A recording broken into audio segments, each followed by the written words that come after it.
In 3, 2, 1.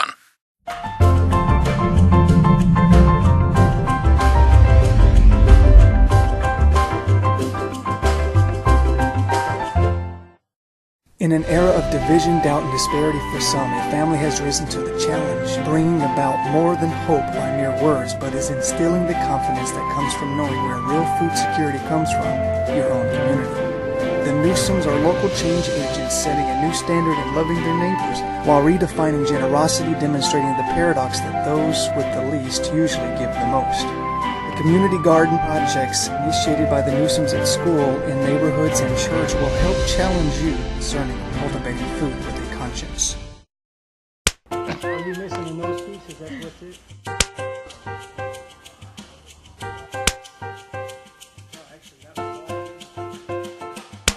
Yes, Newsome Community Farms.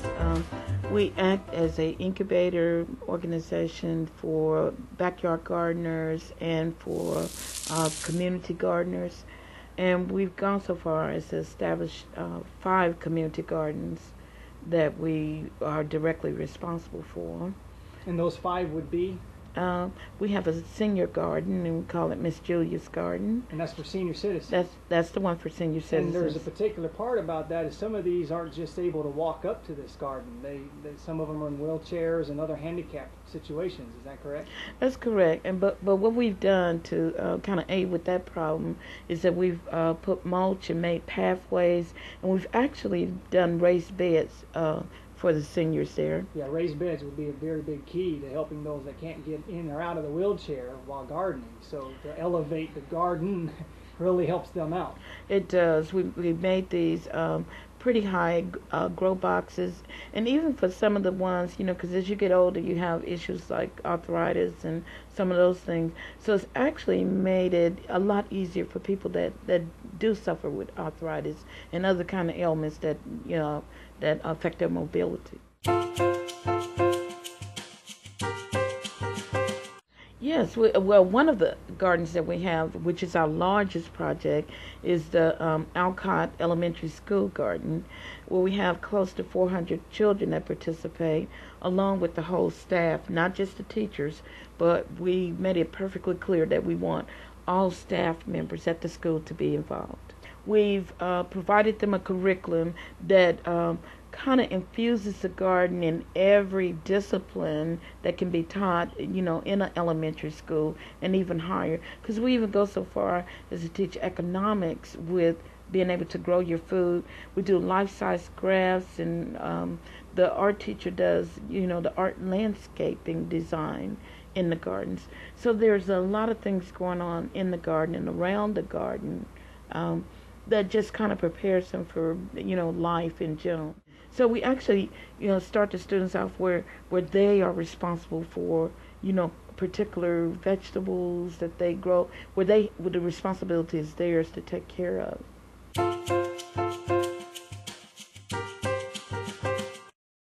Well, with incorporated in the senior garden is a daycare garden.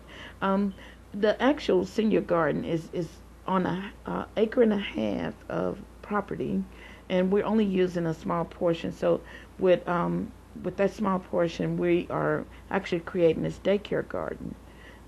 So that way the seniors and the youth, the young daycare age children, will be able to work alongside the seniors, and the seniors can work with them, sort of doing that intergenerational gardening experience from that. Yes, we have a church garden located in a courtyard of the church property, and it's actually 4 raised beds that we grow all types of vegetables and all types of little berries and things like that, lots of flowers, and we mostly use it with our Sunday school children.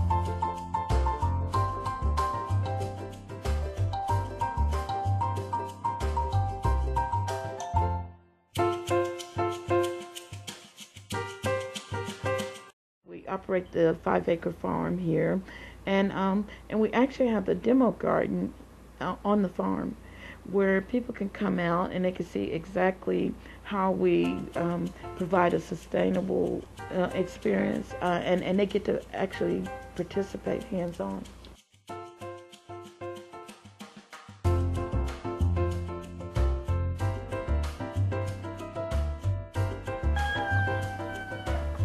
Let's take a look at one of you and see how you're doing. Oh, there you go. Oh, fine looking one. Our sharpest razors, so you need to wear gloves, rubber glove. Prevent her from scratching too deeply. Want some water? Drink some water. We like dining. Yeah. Check on our chickens a little. Here our young hen. Yeah, she's fine. She's in fine shape. She's putting on weight. She'll give us many eggs. Give us a little milk. Some eggs this evening. Oh yeah. Nice brown eggs, delicious. This structure is a greenhouse. It's not completed yet, but once we complete it, we're going to use it to grow seedlings, and during the fall we're going to drive herbs and other vegetables out inside here. And we can also continue our growing season throughout the year with the greenhouse. It's not going to take a lot to do it, but we just need to get it covered and get a roof on it.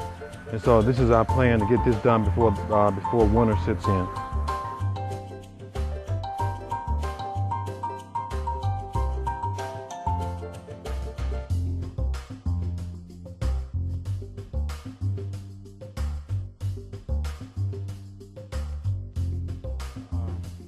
Plant this sweet corn to be GMO free. So we're gonna speak the name of God over them and put them in the ground. We're gonna plant them with squash and with beans in the Native American tradition.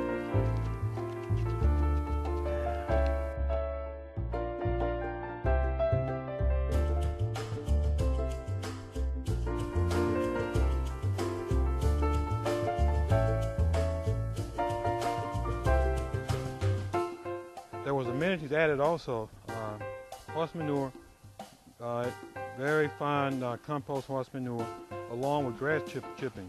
Of course, the grass chipping will decompose also and help with the soil, to keep the soil soft the way it is right now. And you don't want compact soil. With compact soil, your plant doesn't have room to maneuver, the roots doesn't have room to go deeper and get water.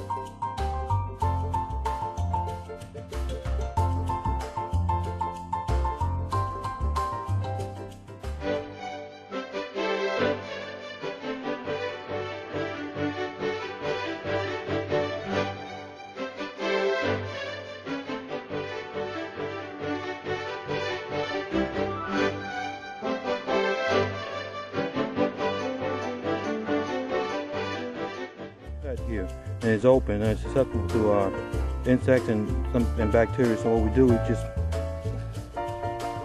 put it in the ash there so we can cover it up and prevent these insects and bacteria from forming in there.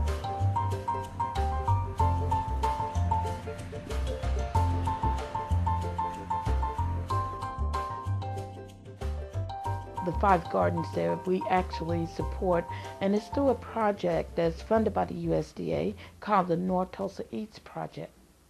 And the EAT stands for Empowering Access and Teaching Sustainability. And that's all located and done in the low-income community of North Tulsa. In North Tulsa, we have the highest rate of diabetes and heart disease. And after all, we know that a lot of these diseases can be avoided through nutrition. And so what we're trying to provide is to teach people and empower them with the choices of being able to provide their own food.